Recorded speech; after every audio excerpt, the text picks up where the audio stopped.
من عمل صالحا من ذكر أو أنثى وهو مؤمن فلنحيينه حياة طيبة وَلَنَجْزِيَنَّهُمْ أَجْرَهُمْ بِأَحْسَنِ مَا كَانُوا يَعْمَلُونَ۔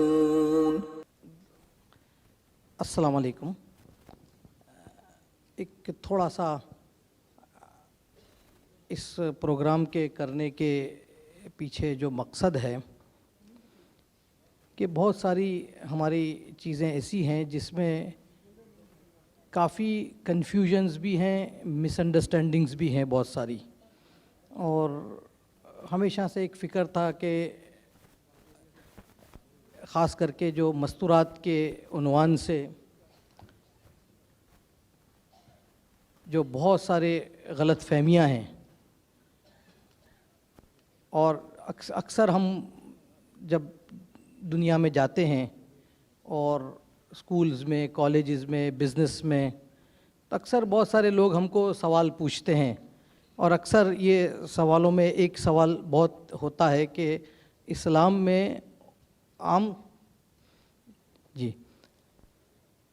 السلام علیکم، اسلام میں عورتوں کے بارے میں لوگوں کو یہ غلط فہمی ہے کہ اسلام میں عورتوں کو سپریس کیا جاتا ہے، دبایا جاتا ہے، حالانکہ جتنی آزادی اسلام نے عورتوں کو دیے، مقام دیا ہے، آزادی کی تو بات خیر ہوتی ہے، لیکن جو رسپیکٹ اور جو مقام اور جو ویلیو عورتوں کی اللہ کے نزدیک، اور خاص کر کے اللہ کے نبی صلی اللہ علیہ وسلم کی احادیث سے جو چیز ہیں، تو چونکہ ہمارا حضرت مولانا ڈاکٹر اکرم ندوی صاحب دامت برکاتہم سے بہت پرانا تعلق ہے، اور ایک تو ہم ٹریڈیشنل ہمارا جو مجمع ہے اس میں ہم سنتے رہتے ہیں، لیکن ان کا جو ایکسپوجر ہے، چونکہ یو کے اندر ہیں، آکسفورڈ یونیورسٹی کے اندر ایک عرصے تک فیلو رہے، اور جو فیکلٹی آف اسلامیت کا جو ڈپارٹمنٹ ہے اس میں شاید ریکٹر بھی تھے آپ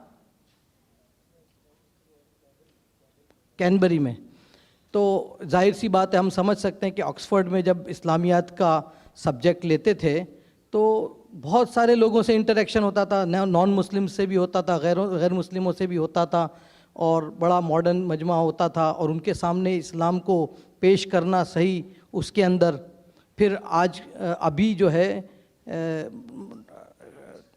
اکرم صاحب کا جو خود کا ایک انسٹیٹیوٹ ہے کیمبرج کے اندر، جس کے اندر کئی کورسز ہیں، یوٹیوب پر اور فیس بک پر بھی آپ دیکھ سکتے ہیں، انٹرنیٹ پر بھی دیکھ سکتے ہیں، بہت سارے آن لائن کورسز بھی ہیں، اور یہ سارے کرنے میں بہت ساری کتابوں کا مطالعہ بھی، اور بہت ساری کتابیں لکھی بھی ہیں، کچھ لے کر بھی آئے ہیں۔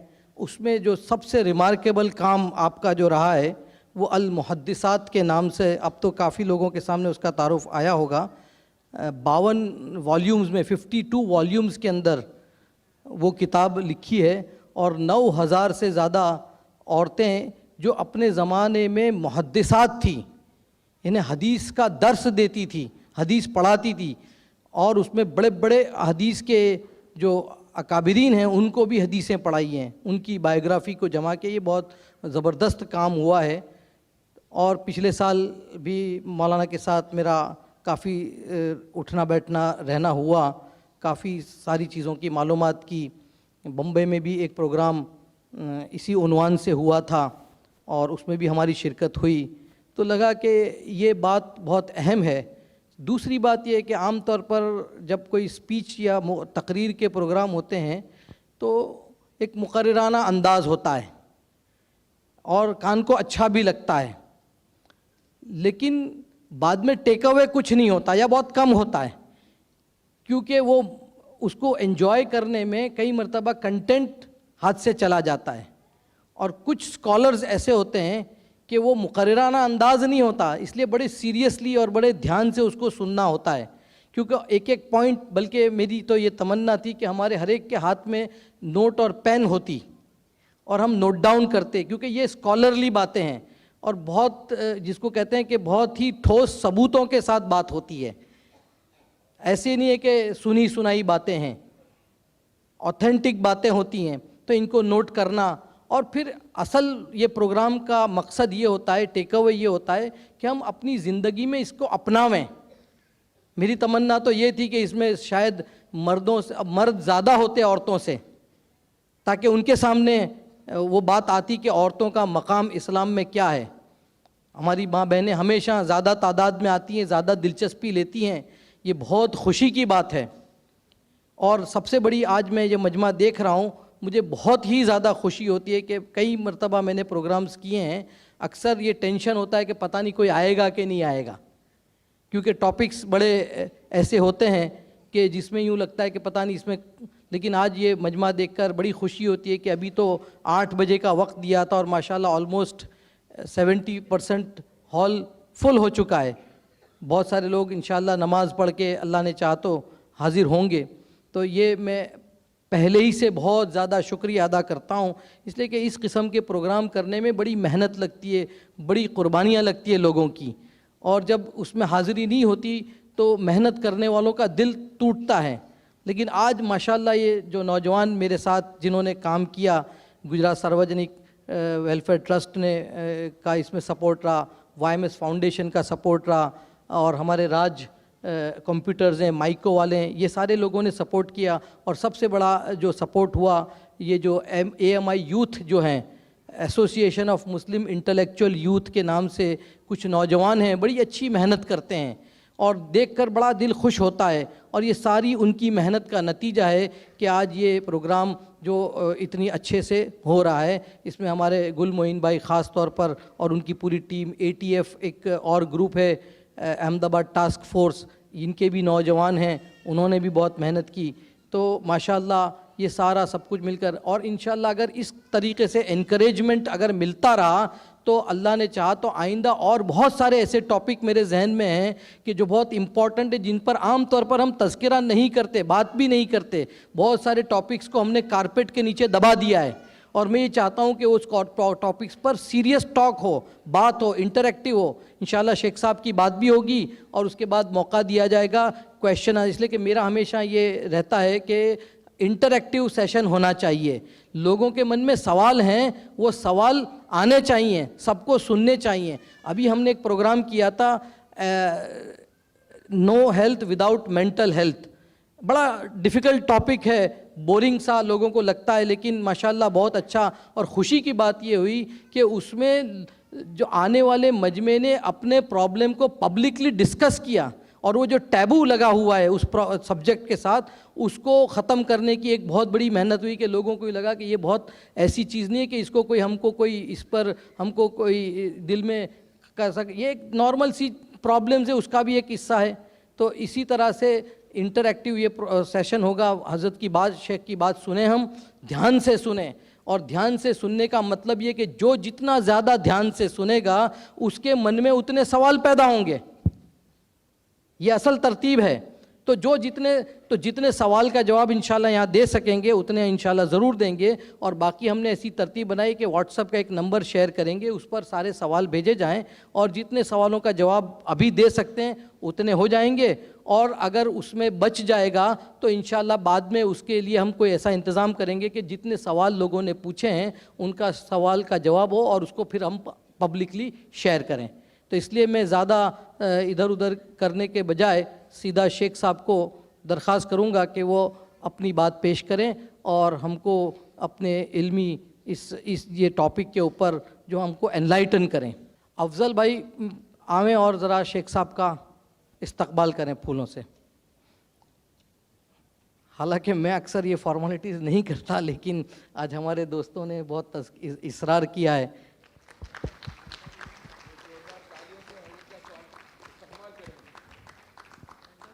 الحمد لله رب العالمين والصلاة والسلام على رسوله محمد وعلى آله وأصحابه أجمعين.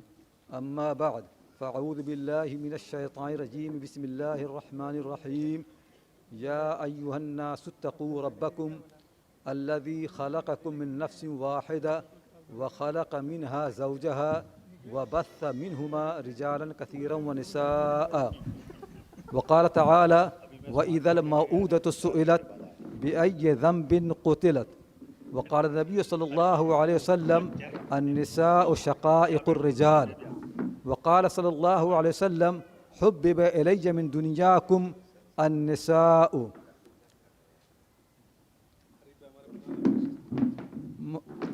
بزرگان محترم، معزز خواتین و حضرات، میرے لیے نہایت خوشی کی بات ہے کہ آج آپ کے شہر میں آنے کا موقع ملا، اور احمد آباد کے شہر میں احمد آباد کے شہر کی یہ میری پہلی زیارت ہے، اور انشاءاللہ امید ہے کہ بار بار آنے کا موقع ملے گا.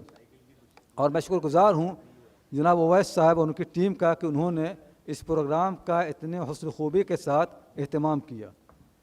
اور انشاءاللہ میں کوشش کروں گا کہ تقریباً 1 گھنٹے اس موضوع پر آپ سے گفتگو کروں، اور اس کے بعد آپ کے ذہن میں جو سوالات ہوں انشاءاللہ ان کے جوابات کی کوشش کروں گا. بسم اللہ الرحمن الرحیم. جیسا کہ میں نے عرض کیا کہ میں انشاءاللہ تقریباً 1 گھنٹے بات کروں گا، اور اس کے بعد آپ کے ذہنوں میں جو سوالات ہیں انہیں پیش کریں اور انشاءاللہ ان کا جواب دینے کی کوشش کی جائے گی. اس موضوع سے عورتوں کے موضوع سے میرا تعلق کافی پرانا ہے، اور الحمدللہ اس پر میں نے کافی کام کیا ہے. ہو سکتا ہے اس کا تھوڑا تعارف بھی کروں. اور اس کام کے دوران تقریباً میں نے مختلف ملکوں میں گفتگو کی ہے، کانفرنسوں شرکت کی ہے، سیمینار کیے ہیں، انگلینڈ کے مختلف یونیورسٹیوں میں، امریکہ میں، ملیشیا، ترکی، مراکش، الجزائر، قطر اور عمان اور مختلف ملکوں میں. تو اس کی روشنی میں بہت سے تجربات ہوئے، تو میں ان تجربات کا خلاصہ بھی انشاءاللہ پیش کروں گا. لیکن پہلی بات جو ذہن میں بالکل واضح ہے میرے، اور میں چاہتا ہوں کہ اس سے شروع کروں، وہ یہ ہے کہ اچھا میں جو گفتگو کروں گا صرف مسلمانوں کے بارے میں، غیر مسلموں کے اندر کیا ہے اس کے لیے اور بھی لوگ ہیں. میری ریسرچ جو ہے مسلمانوں کے بارے میں ہے. تو پہلی بات جو بہت واضح ہے کہ آج عام طور سے مسلمان مردوں کے دل میں عورتوں کی عزت نہیں ہے. یہ بات میں نے ہر جگہ محسوس کی جہاں بھی گیا کہ ہمارے دلوں کے اندر عورتوں کی عزت اور عورتوں کا احترام نہیں ہے. جب تک ہم اس بات کا اعتراف نہیں کریں گے آئندہ کسی اصلاح کی امید ممکن نہیں ہے. صورتحال یہ ہے کہ جن حالات کے اندر ہماری خواتین اپنے گھروں کے اندر رہ رہی ہیں، عام طور سے اگر مردوں کو 1 مہینے کے لیے بھی ان حالات میں رہنا پڑ جائے تو بہت سے مرد پاگل ہو جائیں گے. جو صورتحال ہے آپ غور کریں کہ کس طرح کی صورتحال بنی ہوئی ہے. عزت نہیں، احترام نہیں، اور عورتوں کو جو حقوق ان کے خدا اور پیغمبر نے دیے ہیں، نہ یہ کہ ہم نے ان سے محروم رکھا ہے، ہم نے ان حقوق کو عورتوں سے چھپا کے رکھا ہے. عورتوں کو پتہ بھی نہیں ہے کہ حقوق ہیں. میں نے کتنی مرتبہ برطانیہ میں تقریر کی، برطانیہ کے اندر جہاں پڑھی لکھی خواتین ہیں، اور امریکہ کے اندر ان خواتین نے تقریر کے بعد کہا کہ ہمیں تو یہ معلوم ہی نہیں تھا کہ ہماری حقوق ہیں. تو ہم نے یہ نہیں کہا کہ عورتوں کو حقوق سے محروم کیا ہے، بلکہ عورتوں کو ہم نے بالکل جہالت میں رکھا ہے، اور ان کی نگاہوں سے وہ سارے حقوق چھپا دیے ہیں. یہ ہماری صورتحال ہے. اور جب کوئی بات ہوتی ہے تو لوگ کہتے ہیں کہ ہمارے عورتوں کی بڑی عزت و مقام ہے. اگر آپ کے گھر میں ہیرے اور جواہرات ہوں، موتی ہوں، بیش قیمت چیزیں ہوں تو آپ ان کو چھپا کے رکھتے ہیں. ان کو آپ جو ہے چھپا کے رکھتے ہیں، ظاہر نہیں کرتے. عورتیں ہمارے یہاں بڑی قیمتی ہیں، اس لیے ہم ان کو چھپا کے رکھتے ہیں. میں لوگوں سے کہتا ہوں کہ اگر یہ بات ہے تو مرد اس سے زیادہ قیمتی ہیں. مردوں کو آپ بکس میں بند کر دیں، آپ گوارہ کریں گے؟ کوئی آدمی گوارہ کرے گا کہ اس کی قیمت اتنی بڑھ گئی ہے کہ اس کو آپ بکس میں بند کر دیں؟ عورتوں کو سونے اور جواہر سے تشبیہ دینا عورتوں کی بے حرمتی ہے، بے عزتی ہے. سونے اور جواہر اور موتی ان کے پاس نہ کوئی ارادہ ہے، نہ کوئی طاقت ہے، نہ جان ہے. عورتیں جاندار مخلوق ہیں، با ارادہ مخلوق ہیں، ان کے پاس علم فہم ہے. عورتوں کے ساتھ وہ برتاؤ کرنا جو ہم سونے اور چاندی سے کرتے ہیں، یہ عورتوں کی توہین ہے. عورتوں کے پاس ارادہ ہے، ان کے پاس دماغ ہے، ان کے پاس عقل ہے، ان کے پاس اچھے اور برے پہچاننے کی تمیز ہے. تو ان کو یہ اختیار ملنا چاہیے. ان کے حق، ان کے اچھائی برائی کا فیصلہ مرد کریں، یہ کہیں قرآن و حدیث میں نہیں ہے. تو انشاءاللہ اس کی روشنی میں پوری بات آپ کے سامنے واضح کروں گا. اور یہ وہ لوگ کر رہے ہیں کہ جن کے پیغمبر کا کہنا یہ تھا کہ حبب الی من دنیاکم النساء، عورتوں کی محبت اور ان کا احترام میرے دل میں ڈال دیا گیا ہے. آپ کے پیغمبر عورتوں کا احترام کر رہے ہیں، مرد آخری وصیت کر رہے ہیں عورتوں کے بارے میں، اور جب بھی کوئی موقع آتا ہے عورتوں کے احترام کی بات کرتے ہیں. آپ صلی اللہ علیہ وسلم کی جب بعثت ہوئی ہے تو بہت سی قبیلوں کے اندر عورتوں کو زندہ درگور کر دیا جاتا تھا. بچیاں پیدا ہوتی تھیں اور لوگ ان کو بے رحمی سے اسی طرح سے دفن کر دیا کرتے تھے. ان حالات میں خدا کے پیغمبر کی پرورش ہوتی، پیدائش ہوتی ہے، اور جب آپ اس دنیا سے جاتے ہیں تو آپ اپنے پیچھے ایسی عورتیں چھوڑ کے جاتے ہیں جو لوگوں کو قرآن شریف پڑھاتی ہیں، فقہ پڑھاتی ہیں، حدیث پڑھاتی ہیں، فتوے دیتی ہیں، قیادت کرتی ہیں، جنگوں میں جاتی ہیں، سارے کام کرتی ہیں. آپ ایسے معاشرے پیدا جہاں عورتوں کا کوئی مقام نہیں تھا، عورتوں کو لوگ زندہ دفن کر دیتے تھے.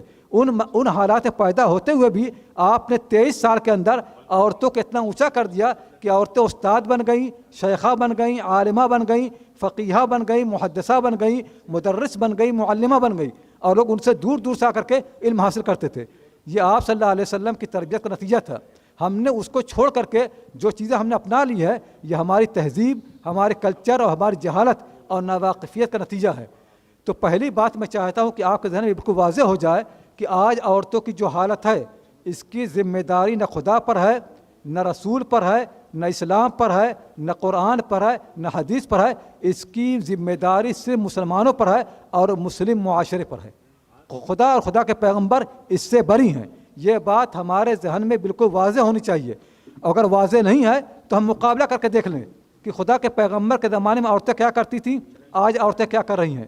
خدا کے پیغمبر کے زمانے میں عورتوں کو کیا مقام حاصل تھا، آج ان عورتوں کو کیا مقام حاصل ہے، اس کو دیکھ لیں. خدا کے پیغمبر کے زمانے میں آپ صلی اللہ علیہ وسلم نے اس کا اہتمام کیا کہ عورتوں کو ارادے کی طاقت حاصل ہو، یعنی عورتیں اپنے ارادے میں خود مختار ہوں، اپنا فیصلہ خود کریں. ایک خاتون حضور صلی اللہ علیہ وسلم گھر میں تشریف آئی، حدیث مسلم شریف میں، بخاری میں اس کا ایک حصہ ہے.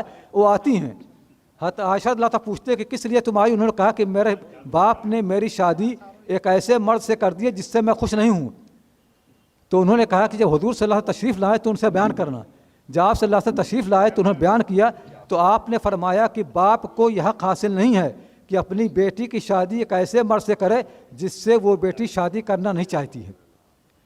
شادی جو ہے نکاح اسلام کے اندر دو لوگوں کا معاہدہ ہے، دو لوگ کنٹریکٹ ہے. دنیا کے اندر کوئی کنٹریکٹ بغیر مرضی کے ممکن نہیں ہے.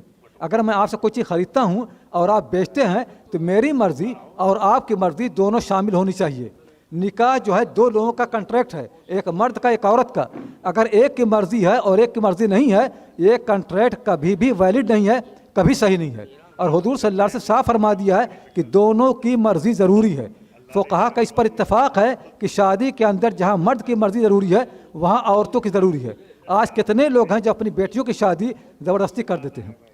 آکسفورڈ میں جہاں میں رہتا ہوں، میرے پڑوس میں ایک پاکستانی گھر ہے.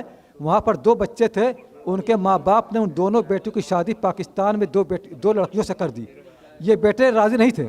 شادی ہوئی، وہ عورتیں یہاں پر آئیں، تقریباً 15 سال ہو گئے ہیں، آج تک ان عورتوں کو انہوں نے بیوی تسلیم نہیں کیا. وہ عورتیں اسی طرح سے کس نپرسی کی حالت میں اکیلے رہ رہی ہیں. یہ ہماری صورتحال ہے. حضور صلی اللہ علیہ وسلم نے واضح کر دیا کہ شادی بیاہ میں جس طرح مرد کو حق حاصل ہے ویسی عورتوں کو حق حاصل ہے، اور کوئی معاہدہ، کوئی کنٹریکٹ، کوئی شادی بغیر عورتوں کی مرضی کے نہیں ہو سکتی، جس طرح بغیر مردوں کی مرضی نہیں ہو سکتی. آپ صلی اللہ علیہ وسلم نے جائیداد کے اندر عورتوں کو اس طرح سے ملکیت حق دیا جیسے مردوں کو دیا ہے. میراث کے اندر بھی، کاروبار کے اندر بھی ایک عورت کاروبار کر سکتی ہے، مالک بن سکتی ہے. عورتیں مالک ہوتی تھیں، کاروبار کرتی تھیں، کماتی تھیں. چنانچہ میں آپ کو کئی واقعے سناتا ہوں. ایک واقعہ یہ ہے کہ ایک بہت بڑے صحابی ہیں، فقیہ ہیں، عبداللہ ابن مسعود رضی اللہ تعالیٰ عنہ. حنفی، آج ہم لوگ کہتے ہیں ہم لوگ حنفی ہیں. حنفی مذہب کی بنیاد ہے امام ابو حنیفہ رحمۃ اللہ علیہ پر، اور امام ابو حنیفہ نے فقہ حاصل کی ہے حماد ابن ابی سلیمان سے. حماد ابن ابی سلیمان نے فقہ حاصل کی ہے ابراہیم النخعی سے. ابراہیم نے فقہ پڑھی ہے علقمہ اور اسود سے، اور علقمہ اور اسود شاگرد ہیں عبداللہ ابن مسعود رضی اللہ تعالیٰ عنہ کے. تو یہ حنفی مذہب کی میں بات کر رہا ہوں. عبداللہ مسعود اللہ تعالیٰ عنہ کا واقعہ ہے کہ وہ غریب تھے، نادار تھے. ان کی بیوی زینب وہ مالدار تھی، کاروبار کرتی تھی، ان کے پاس کافی پیسہ تھا. ایک مرتبہ انہوں نے اپنے شوہر سے کہا کہ آپ غریب ہیں اور میرے پاس اتنا پیسہ ہے، کیا میں اپنی زکوٰۃ آپ کو دے سکتی ہوں تاکہ آپ کا خرچ پورا ہو؟ یعنی ان کے پاس اتنا مال تھا کہ اس کی زکوٰۃ ان کے شوہر اور گھر والوں کے لیے کافی ہوتی. تو اپنے شوہر سے کہتے کہ اگر میں اپنی زکوٰۃ دے دوں تو کیا یہ آپ کے لیے مناسب ہے؟ شوہر نے کہا کہ مجھے یہ مسئلہ نہیں معلوم ہے، تم ایسا کرو کہ جا کے حضور صلی اللہ علیہ وسلم سے پوچھو. تو انہوں نے کہا نہیں آپ جا پوچھیں. تو انہوں نے کہا نہیں تم جاؤ پوچھو. آج دنیا کے اندر اگر کوئی عورت اپنے شوہر سے کہتی ہے کہ یہ مسئلہ پوچھنا ہے تو شوہر کہے گا تم بیٹھو میں پوچھ کے آتا ہوں. عبداللہ مسعود جو ہیں جو فقہ حنفی کے اماموں کے امام ہیں وہ اپنی بیوی سے کہتے ہیں کہ تم جاؤ میں گھر بیٹھا تم جا کے پوچھ کے آؤ. وہ جاتی ہیں حضور صلی اللہ علیہ وسلم کے دروازے دستک دیتی ہیں. حضور صلی اللہ علیہ وسلم کے خادم بلال پوچھتے ہیں کہ کون؟ کہا زینب. تو وہ اندر جاتی ہیں جاتے ہیں اور کہتے ہیں کہ زینب دروازے پر اجازت مانگ رہی ہیں. آپ صلی اللہ علیہ وسلم نے پوچھا ایو الزیانب، زینب تو بہت سی، کون سی زینب؟ دیکھ لیجئے حضور صلی اللہ علیہ وسلم مدینے کی ساری زینبوں سے واقف تھے، عورتوں کو نام سے جانتے تھے. آج ہمارے یہاں کہ لوگ عورتوں کا نام نہیں بتاتے. مجھے یاد ہے کہ میں حج کرنے گیا اور میرے پاس بہت سے لوگ تھے، مرد عورت بھی، سفر نامہ لکھ رہا تھا. تو ان مردوں سے میں نے کہا کہ اپنی عورتوں کے نام بتائیں تاکہ سفر نامے میں ان کا نام شامل کر دیں. انہوں نے کہا نہیں اس کی کیا ضرورت ہے، یہ کہہ دیے فلاں کی بیوی اور فلاں کی ماں، نام کی عورتوں کے نام کی کیا ضرورت ہے. حضور صلی اللہ علیہ وسلم کی ساری بیویوں کے نام ہم کو معلوم ہے، آپ کی ساری بیٹیوں کے نام معلوم ہے، نام میں کون سا پردہ ہے. لیکن ہماری جہالت یہاں تک پہنچی ہوئی ہے. حضور صلی اللہ علیہ وسلم پوچھا کہ کون سی زینب؟ تو انہوں نے کہا کہ زینب امرأۃ ابن مسعود، ابن مسعود کی بیوی. تو جا کے بتایا. پھر انہوں نے کہا کہ میرا مسئلہ یہ ہے کہ میں اپنی زکوٰۃ چاہتی ہوں کہ اپنے شوہر کو دوں، کیا یہ میرے لیے صحیح ہے؟ تو حضور صلی اللہ علیہ وسلم نے فرمایا کہ اگر تو اپنے شوہر کو زکوٰۃ دو گی تو تم کو 2 ثواب ملے گا، ایک زکوٰۃ دینے کا اور دوسرے اپنے خاندان کے خیال کرنے کا. اس کے بعد سے حنفی مذہب یہ بن گیا ہے کہ ایک عورت اپنے شوہر کو اپنی زکوٰۃ دے سکتی ہے، جبکہ شوہر اپنی زکوٰۃ عورت نہیں دے سکتا، کیونکہ شوہر کی ذمہ داری ہے کہ اپنی حلال آمدنی، پاکیزہ آمدنی اپنی بیوی پہ خرچ کرے، اور عورتوں پر اپنے شوہر پہ خرچ کرنے کی کوئی ذمہ داری نہیں ہے، اس لیے وہ زکوٰۃ دے سکتی ہیں. یہ آج تک حنفی مذہب کے اندر ہے، آپ کسی کتاب میں جا کر کے پڑھ لیجیے. اور ان کا اس کا اہتمام تھا کہ جب میں کسی خاندان کے لوگوں کو مال غنیمت تقسیم کروں تو مرد اور عورتیں دونوں مال لینے آئیں. مرد نہیں کہہ سکتا کہ میری بیوی کا حصہ مجھ کو دے دو، میری بیٹی کا مجھ کو. بیٹی خود آئے گی، بیوی خود آئے گی، ماں خود آئے گی. کیونکہ جب آدمی اپنا پیسہ اپنے ہاتھ میں لیتا ہے تو اس کو احساس ہوتا ہے. اگر پیسہ شوہر کے ہاتھ میں گیا اور جب بھائی کے ہاتھ میں گیا احساس نہیں ہوگا. حضرت عمر نے مجبور کیا کہ گھر کی ساری عورتیں، یہاں تک کہ وہ عورتیں جو ابھی بالغ ہوئی ہیں، شادی شدہ نہیں ہیں، ان کو بھی حضرت عمر نے مجبور کیا کہ وہ گھر سے باہر نکلے اور اپنے ہاتھ سے آ کر کے اپنا حصہ لیں. یہ حالت، تاکہ عورتوں کو احساس ہو کہ جس طرح مرد مال کے مالک ہوتے ہیں اسی طرح عورتیں بھی مال کی مالک ہو سکتی ہیں. اسی طرح کفر و ایمان، جس طرح یہ حق حاصل ہے مرد کو کہ ایمان لا یا کافر رہے، اسی طرح عورتوں کو حق حاصل ہے کہ ایمان لا یا کافر رہے. عورتوں کے اس حق کو کبھی نہ خدا نے چھینا ہے نہ خدا کے پیغمبر نے. قرآن کریم میں تذکرہ موجود ہے کہ نوح علیہ السلام اور لوط علیہ السلام 2 بڑے بڑے پیغمبر ہیں اور دونوں کی بیویاں کافر ہیں. ان دونوں پیغمبروں نے اپنی بیویوں کو ایمان لانے پر مجبور نہیں کیا. پیغمبر کافر، بیوی پیغمبر مومن اور بیوی کافر. اسی قرآن کے اندر یہ بھی موجود ہے کہ فرعون جو کافروں کا سردار ہے اس کی بیوی مومن ہے. شوہر کافر، بیوی مومن. حضور صلی اللہ علیہ وسلم بیوی ام حبیبہ مسلمان ہیں اور ان کے باپ ابو سفیان کافروں کے سردار ہیں. حضرت عمر کی بہن فاطمہ بنت الخطاب مسلمان ہیں اور حضرت عمر اس وقت کافر تھے. کتنے خاندان، حضور صلی اللہ علیہ وسلم کی بیٹی زینب مسلمان ہیں، ان کے شوہر ابو العاص مسلمان نہیں تھے. یہ نہیں ہوا کہ اگر مرد مسلمان ہو گیا تو عورت بھی مسلمان ہو گئی، یہ کبھی نہیں ہوا ہے. جس طرح مردوں کو حق حاصل ہے کہ ایمان اور کفر کا انتخاب کریں، ایسی اسلام نے عورتوں کو حق دیا کہ کفر اور اسلام کا انتخاب کریں. تو میرا کہنا یہ ہے کہ یہ آزادی، مال کی آزادی، ارادے کی آزادی، فیصلے کی آزادی، ایمان کی آزادی، کفر کی آزادی، جس طرح مردوں کو حاصل ہے ایسے ہی عورتوں کو حاصل ہے. ان دونوں میں قرآن اور حدیث نے کبھی کوئی فرق نہیں کیا ہے. جس طرح عورتیں مرد مال کما سکتے ہیں اسی طرح اسلام میں عورتیں مال کما سکتی ہیں. جس طرح مرد اپنی زکوٰۃ دیتے ہیں ایسی عورتیں اپنی زکوٰۃ دیں گی. جس طرح مرد اپنی شادی اور اپنے نکاح کے مختار ہیں، ان کو حق حاصل ہے، اسی طرح عورتوں کو حق حاصل ہے کہ اپنی شادی اپنی مرضی سے کریں. یہ حق خدا اور رسول نے دیا ہے. جس طرح مردوں کو حق حاصل ہے کہ ایمان اور کفر میں انتخاب کریں، اسی طرح عورتوں کو پوری آزادی حاصل ہے کہ ایمان اور کفر میں انتخاب کریں. یہ وہ چیزیں ہیں کہ جن سے قرآن کریم کی آیتیں بھری پڑی ہیں اور حدیث کتابیں بھری پڑی ہیں. اور میں نے بہت سی چیزوں کو اپنے کتاب تذکرہ کیا ہے، کوئی بھی پوچھنا چاہے میں اس کو حوالہ دوں گا، اس کو پڑھیں. اب فقہ کی کتاب بھرا پڑا ہے. صحیح بات یہ ہے کہ فقہ کتابوں میں، حنفی فقہ کتابوں میں عورتوں کے جو حقوق ہیں اگر میں ان کو بتا دوں تو ہمارے بہت سے مرد تمنا کریں گے کہ کاش کی وہ عورت ہوتے. یہ صورتحال ہے. میں آپ کو بتاؤں, حنفی کتابوں میں سے ہے بدائع الصنائع. مولانا گنگوہی رحمۃ اللہ علیہ کہا کرتے تھے کہ حنفی مذہب کی سب سے اچھی کتاب بدائع الصنائع ہے. حنفی مذہب کتاب البحر الرائق, اسی طرح سے تحفۃ الفقہاء. ان 3-4 کتابوں کا خلاصہ میں آپ کو بتا دوں, اس سے آپ کو اندازہ ہوگا کہ حنفی یہ فقہاء وہ ہیں جو تقریباً آج سے 700-800 سال پہلے تھے. تو آپ یہ نہیں کہہ سکتے کہ ان پر مغرب کا اثر ہے, یورپ کا اثر ہے, یا بھارتیہ جنتا پارٹی کا اثر ہے, بی جے پی کا اثر ہے. یہ وہ لوگ تھے جو بی جے پی سے پہلے تھے, یہ وہ لوگ تھے جو امریکہ اور یورپ سے پہلے تھے. ان فقہاء کی کتابیں آج بھی موجود ہیں, چھپی ہوئی ہیں. ان کتابوں کے اندر کیا لکھا ہوا ہے؟ ان کتابوں میں لکھا ہوا ہے کہ جب شادی ہوگی مہر مرد دے گا, عورت کا کوئی خرچ نہیں ہے. ولیمہ مرد دے گا, عورتوں پر کوئی ولیمہ نہیں ہے. مرد جو ہے اپنی بیوی کو علیحدہ گھر دے گا, ایک ایسا گھر دے گا جس گھر کے اندر بیوی اپنے کپڑے اتار سکے اور اس کو کسی سے پردہ کرنے کی ضرورت پیش نہ آئے. جب اپنی بیوی کو اپنے باپ کے گھر میں لے آتے ہیں, عورت کو پردہ کرنا پڑتا ہے آپ کے بھائیوں سے اور آپ کے رشتہ داروں سے. گھر دوسرے کا ہے.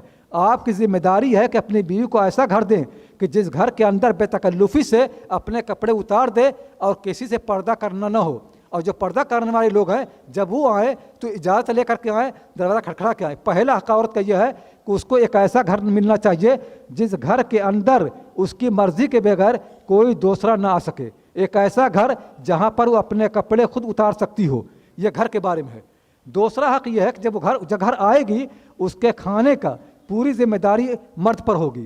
فقہاء لکھتے یہ ہیں کہ کھانے کے سلسلے میں مردوں کو عورتوں کو 3 اختیار حاصل ہے. کتنے اختیار ہیں؟ 3 اختیار ہیں. پہلا اختیار یہ ہے کہ مرد پکا پکایا کھانا عورت کو دے. وہ خود کھانا پکائے یا کہیں سے منگوائے اور عورت کو پکا پکایا کھانا دے. پہلا یہ ہے. اگر عورت یہ کہتی ہے کہ میں تمہارا پکا کھانا پسند نہیں کرتی, تمہارے کھانے میں لذت نہیں, مزہ نہیں, تو پھر مرد کو چاہیے کہ عورت کو کھانے کی جو چیزیں ہیں جس سے کھانا پکتا ہے, اناج و غلہ, وہ دے دے اور عورت اپنا کھانا خود پکا لے. اگر عورت کہتی کہ میرے پاس کھانا پکانے کا ٹائم نہیں ہے, وقت نہیں ہے, تو پھر شوہر کی ذمہ داری یہ ہے کہ عورت کو کھانے پر جتنا خرچ آتا ہے اتنا پیسہ دے دے, عورت کھانا کہیں اور سے منگا لے گی. یہ 3 حق ہیں جو ان کتابوں لکھا. پہلا حق یہ ہے کہ مرد عورت کو پکا پکایا کھانا دے. دوسرا حق یہ ہے کہ اگر عورت ایسا نہیں چاہتی ہے تو اس کو بغیر پکا کھانا دے, عورت خود پکا لے. اگر عورت یہ نہیں چاہتی ہے تو پھر تیسرا یہ ہے کہ مرد عورت کو پیسے فراہم کرے. امام حنیفہ رحمۃ اللہ علیہ, امام مالک, امام شافعی اور عام طر سے فقہاء کی رائے یہ ہے کہ گھروں کے اندر کھانا پکانے کی عورتوں کی کوئی ذمہ داری نہیں. آج سب لوگ حنفی بنتے ہیں, سب لوگ کہتے ہیں ہم حنفی ہیں. امام حنیفہ کی فقہ میں ہر کتاب میں لکھا ہوا ہے, امام حنیفہ کا مسلک یہ ہے کہ شادی کے بعد گھر میں عورتوں کی کھانا پکانے کی کوئی ذمہ داری نہیں ہے. یہی مسلک امام مالک کا ہے اور یہی مسلک امام شافعی رحمۃ اللہ علیہ کا ہے. امام احمد کا تھوڑا بہت اختلاف موجود ہے, لیکن 3 بڑے بڑے فقہاء کا مسلک یہ ہے کہ گھروں کے اندر عورتوں کو کھانا پکانے کی کوئی ذمہ داری نہیں ہے, عورتوں کو صفائی کرنے کی کوئی ذمہ داری نہیں ہے, عورتوں کو کپڑا دھونے کی کوئی ذمہ داری نہیں ہے. پھر یہ فقہاء لکھتے یہ ہیں کہ جب عورت گھر میں آئے گی, اگر مرد کھانا دیتا ہے اس کی ذمہ داری ہے کہ کبھی کبھی اس کو گوشت بھی دے, کیونکہ آدمی گوشت کی ضرورت پڑتی ہے, گوشت دے. اور پھر یہ بھی لکھتے ہیں کہ اس کو کبھی کبھی میٹھا بھی دے, حلوہ بھی دے, کیونکہ آدمی حلوہ پسند کرتا ہے, حلوہ کھانے میں حلوہ بھی ہونا چاہیے. اور الگ سے تیل بھی دے دے, کیونکہ عورتوں کو تیل کی ضرورت پیش آتی ہے, عورتوں کو غسل کرنے کی ضرورت پیش آتی ہے, اس کے لیے پانی فراہم کرے. عورتوں کو اپنے سروں پر بال تیل رکھنے کی ضرورت پیش آتی ہے, سر کے لیے الگ سے تیل فراہم کرے. عورتوں کو سردی اور گرمی میں کپڑے چاہیے تو گرمی کے 2 جوڑے کپڑے بنائے اور سردی کے 2 جوڑے کپڑے بنائے. عورت جب گھر سے باہر نکلتی ہے تو وہ جلباب پہنتی ہے تو جلباب کے بھی 2 کپڑے دے کہ ایک دھوئے ایک پہنے. یہ کتنے جوڑے ہو گئے؟ 6 جوڑے سال بھر بنانے چاہیے, 2 گرمی کے, 2 جاڑے کے, 2 باہر جانے کے. پھر جو ہے عورتوں کا جو لحاف ہے, بستر ہے, وہ مرد فراہم کرے. اگر کوئی مہمان آ جائے تو اپنی بیوی کا بستر استعمال نہ کرے, یہ لکھا ہوا ہے. اپنے مہمان کے لیے کہیں اور سے انتظام کرے, اپنی بیوی کا بستر استعمال نہ کرے, کیونکہ اس کا حق ہے. اور پھر وہ فقیہ لکھتے یہ ہیں کہ اتنی باتیں میں نے تفصیل سے اس لیے بیان کی ہیں کہ آج کے ہمارے مرد اتنے ظالم ہیں کہ عورتوں کو حق نہیں دیتے ہیں. یہ آج سے 700 سال 800 سال پہلے کی بات تھی. جب میں نے یہ باتیں بیان کی امریکہ اور یورپ میں تو بہت سی عورتوں نے کہا کہ ہمیں یہ بات آج پہلی مرتبہ معلوم ہو رہی ہے. بہت سے علماء تھے, میں نے ان علماء سے کہا کہ آپ عالم ہیں, میں بھی عالم ہوں, اگر میری بات میں حوالے کی کوئی غلطی ہو تو آپ بتائیے. ایک مرتبہ میں تقریر کر رہا تھا امریکہ یورپ کے انگلینڈ کے اندر بلیک برن میں ایک مسجد کے اندر, تقریر کی میں نے وہاں عورتوں کو حقوق بیان کیا اور کہا کہ عورتوں کو مسجد میں آنے کی عادت ہونی چاہیے. تو ایک جو عالم تھے امام مسجد کے وہ میرے پاس آئے, کہنے لگے اکرم صاحب آپ جو باتیں چاہے بیان کریں, یہ نہ کہیں کہ عورتیں مسجد میں آ سکتی ہیں. میں نے کہا آپ بھی عالم میں بھی عالم, کیا میرے کوئی حوالے کوئی غلطی ہے کیا؟ کہ نہیں آپ کا حوالہ بالکل صحیح ہے, لیکن یہاں یہ بات کوئی سنے گا نہیں کہ عورتیں مسجد میں آ سکتی ہیں. تو یہ صورتحال ہم یہ نہیں سننا چاہتے قرآن کیا کہتا ہے, حدیث کیا کہتی ہے, ہمیں اس کی فکر کہ ہمارا کلچر کیا کہتا ہے, ہماری تہذیب کیا کہتی ہے. میں یہی بات بار بار کہتا ہوں کہ اگر مسائل پیدا ہوں گے اور مسائل کا ہم حل تلاش نہیں کریں گے تو پھر دوسری جگہوں سے حل آئے گا اور لوگ اس کو لیں گے, کیونکہ اللہ تعالیٰ نے انسان کی فطرت ایسی بنائی ہے کہ انسان مسائل میں رہ نہیں سکتا ہے. اگر عورتوں کے مسائل کو ہم نے سمجھا نہیں اور عورتوں کے مسائل کو ہم نے حل نہیں کیا تو دوسرے جو حل پیش کریں گے عورتیں ان حل کو قبول کریں گی اور ان کو لیں گی. یہ ہر جگہ ہو رہا ہے. اگر ہم نے اسلامی معاشیات نہیں پڑھائی تو غیر اسلامی معاشیات ہمارے معاشرے میں رائج ہوگی. اگر ہم نے معاشرے کے اسلامی اصول نہیں پڑھائے تو غیر اسلامی اصول رائج ہوں گے. اگر عورتوں کے حقوق کے سلسلے میں ہم نے اسلامی حقوق کی پرواہ نہیں کی تو غیر اسلامی حقوق ان کے پاس آئیں گے اور ان کو لینے پر مجبور ہوں گی. اس لیے ہماری ذمہ داری ہے کہ ہم سامنے آئیں, اپنی غلطیوں کا اعتراف کریں اور کہیں کہ ہم سے عورتوں کے بارے میں غلطیاں ہوئی ہیں, کوتاہیاں ہوئی ہیں. ہم ان کا اعتراف کرتے ہیں اور آج سے طے کرتے ہیں کہ ہم اس مسئلے کو حل کریں گے اور اس کا حل پیش کریں گے. میں وعدہ کرتا ہوں کہ اکثر عورتیں آپ سے خوش ہوں گی اور کہیں کہ ہاں ہم آپ کا حل چاہتے ہیں, ہم حل کہیں اور سے نہیں چاہتے. لیکن مسئلہ یہ ہے کہ آج تک ہم نے رضا اور رغبت کے ساتھ اس کو گوارا ہی نہیں کیا ہے کہ عورتوں کے سامنے اپنی غلطی تسلیم کریں اور ان کو وہ حق دیں جو خدا اور رسول نے دیا ہے.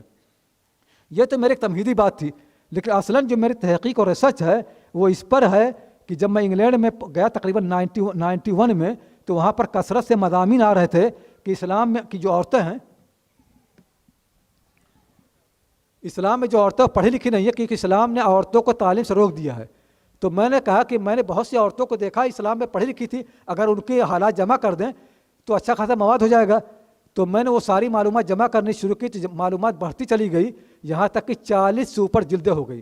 تقریباً 10,000 خواتین ہیں جن کا تذکرہ میں نے جمع کیا ہے اور وہ کتاب چھپ رہی ہے عربی میں انشاءاللہ. اس کا مقدمہ انگریزی میں آ چکا ہے اور اردو میں ترجمہ ہو چکا ہے اور زبانوں بھی ہو رہا ہے.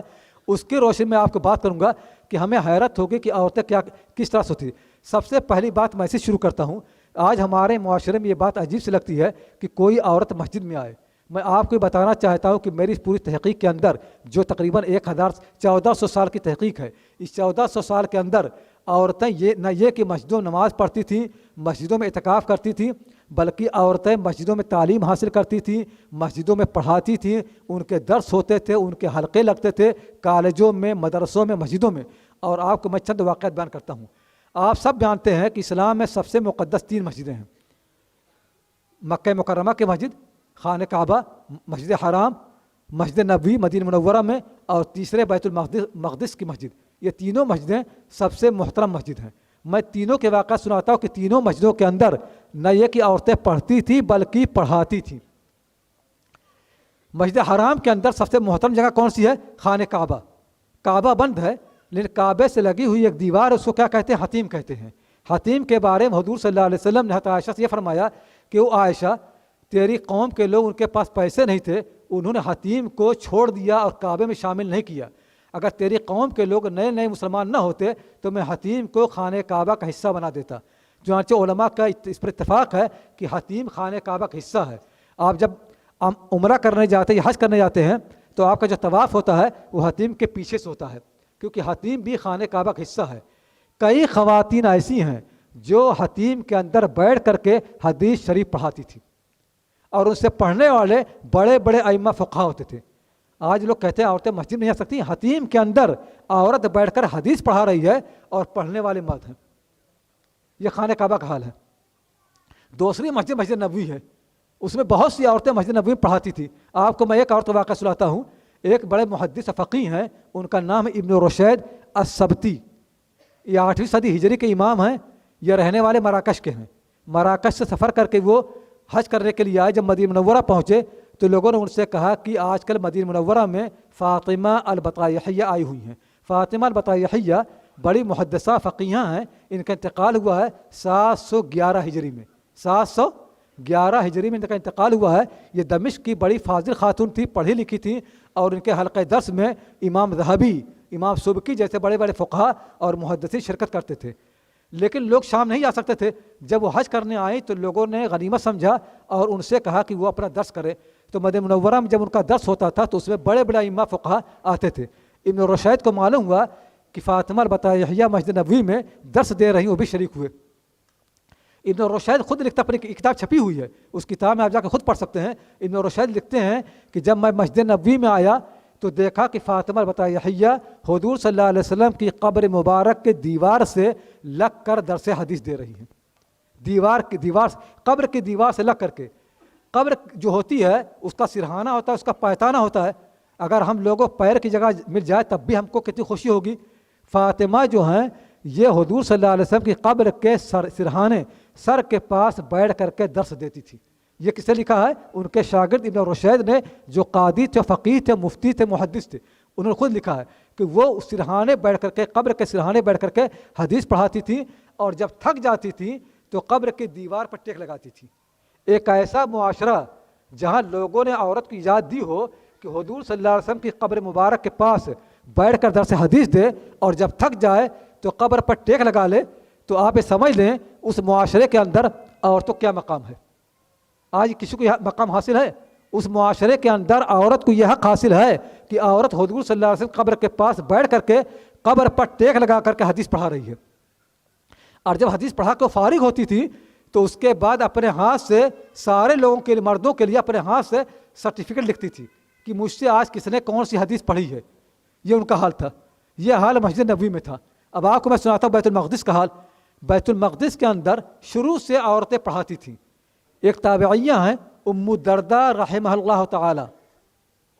ان کا واقعہ یہ ہے کہ وہ 6 مہینے دمشق میں اور 6 مہینے بیت المقدس میں حدیث پڑھاتی تھی، فقہ پڑھاتی تھی. اور ان کے درس حدیث میں، درس فقہ میں بڑے بڑے ائمہ، بڑے بڑے فقہا، یہاں تک کہ عبد الملک مروان جو مسلمانوں کا خلیفہ تھا وہ بھی شریک ہوتا تھا. عبد الملک مروان کس کے درس میں شریک ہو رہا ہے؟ شریک ہو رہا ام الدرداء کے درس میں. اور ام الدرداء رضی اللہ تعالیٰ عنہ رحمہ اللہ تعالیٰ بڑی فقیہ تھی. امام بخاری رحمۃ اللہ علیہ ان کا تذکرہ کرتے ہیں صحیح بخاری میں، اور لکھتے ہیں وکانت ام الدرداء فقیہتن، ام الدرداء فقہ کی ماہر تھی.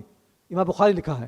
ان کے درس میں عبد الملک مروان جو خلیفہ تھا وہ شریک ہوتا تھا. اور عبد الملک مروان کی حکومت تقریباً ہندوستان سے لے کر کے اسپین تک تھی. اتنی بڑی حکومت اس زمانے میں، اتنی بڑی بادشاہت کسی کی نہیں تھی. عبد الملک مروان پہلا مسلمان خلیفہ ہے جس نے مسلمانوں کے لیے دینار اور درہم بنائے. اس سے پہلے مسلمان لوگ رومیوں کے اور ایرانیوں کے دینار اور درہم استعمال کرتے تھے. پہلی مرتبہ اسلامی دینار اور درہم عبد الملک مروان نے بنایا ہے. اور عبد الملک مروان بہت ہی پڑھا لکھا آدمی تھا. جب خلیفہ نہیں بنا اس سے پہلے کا اس کا واقعہ یہ ہے کہ جب مدینہ منورہ میں تھا اس زمانے میں بہت بڑے صحابی تھے عبداللہ بن عمر رضی اللہ تعالیٰ عنہما، جن کا انتقال ہوا سن 74 ہجری میں. عبداللہ بن عمر رضی اللہ تعالیٰ عنہما جب ان کا انتقال ہونے لگا تو لوگ ان کے پاس آئے اور لوگوں نے ان سے کہا کہ یا معشر اشیاخ قریش یوشک ان تفندوا فمن نسأل بعدکم، اے قریش کے بوڑھے لوگوں، اے قریش کے معمر شیوخ، قریب ہے کہ تمہارا خاتمہ ہو جائے، تمہارے مرنے کے بعد ہم مسئلے مسائل کس سے پوچھیں. تو عبداللہ بن عمر نے کہا ان لمروان ابنا فقیہا فاسألوہ، مروان کا ایک لڑکا ہے عبد الملک مروان، وہ فقیہ ہے، اس سے پوچھو. یہ مروان کا لڑکا جو مدینہ کا سب سے بڑا فقیہ ہے یہ خود ام الدرداء کے درس میں شریک ہوتا ہے. اور جب نماز کا وقت ہوتا تھا تو ام الدرداء کو ہاتھ پکڑ کر کے لے کے جا کر کے عورتوں کی سب میں کھڑا کرتا تھا، اپنے ہاتھ سے اپنی استانی کی خدمت کرتا تھا، اپنے گھر بلاتا تھا، ان کی دعوتیں کرتا تھا. اگر وہ کبھی تنقید کرتی تھی ان کو خوشگواری سنتا تھا. اس طرح ایک خاتون ہے امام ذہبی کی شیخہ، ان کے ایک شاگرد برزالی ہیں، کہتے ہیں کہ وہ بار بار بیت المقدس میں جاتی تھیں اور وہاں درس حدیث دیتی تھیں. ایک مرتبہ انہوں نے درس حدیث دیا ہے. ان کے درس میں کتنے مرد شریک تھے سب کے نام لکھے ہوئے ان کو میری کتاب موجود ہیں. سارے نام میں نے جوڑے 396 نام. کتنے نام؟ 396 نام شریک ہوئے ان کے درس میں. اور پھر وہ لکھنے والا لکھتا ہے کہ اور بہت سے لوگ تھے جن کا نام میں نے جان کے چھوڑ دیا ہے. یہ صورتحال تھی. تو عورتوں کا یہ حال تھا ہر کتاب پڑھانے میں، حدیثوں کے پڑھانے میں، فقہ کے پڑھانے میں. آج ہم جو کہتے ہیں اسلامی فقہ، لوگ کہتے ہیں مسلمان حنفی فقہ، مالکی فقہ، اس فقہ کا چوتھائی حصہ صرف عورتوں کی روایت مبنی ہے. دنیا کے اندر کوئی مذہب نہیں ہے جس کی بنیاد عورتوں کی تعلیم پر ہو سوائے اسلام کے. اسلام کی چوتھائی تعلیم صرف عورتوں کی روایتوں پر ہے.